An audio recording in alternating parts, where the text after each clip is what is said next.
Hello అండి. ఈరోజైతే నేను సింపుల్గా ఎగ్ ఫ్రైడ్ రైస్ ప్రిపేర్ చేస్తున్నాను. దానికోసం 2 ఎగ్స్ని ఫ్రై చేసి పక్కన పెట్టుకోవాలి. తర్వాత ఒక కడాయిలో ఆయిల్ వేసుకొని సన్నగా కట్ చేసినటువంటి వెజిటేబుల్స్ అన్నీ కూడా వేసుకొని బాగా ఫ్రై చేసుకోవాలి.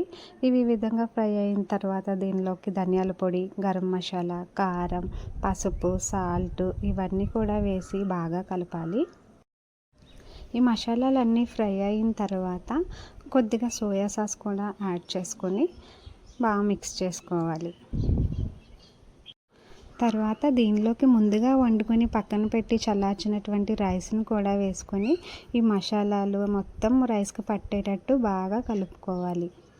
మసాలాలన్నీ బాగా కలిసిన తర్వాత ముందు ఫ్రై చేసి పెట్టుకున్నటువంటి ఎగ్ కూడా వేసి బాగా కలపాలి. తర్వాత చివరిగా ఇందులో కొద్దిగా స్వీట్ కార్న్ ఇంకా కొత్తిమీర వేసి సర్వ్ చేసుకుంటే సరిపోతుంది. ఈ ఫ్రైడ్ రైస్ అయితే చాలా టేస్టీగా ఉంటుంది. నచ్చితే మీరు కూడా ట్రై చేయండి. Thank you for watching.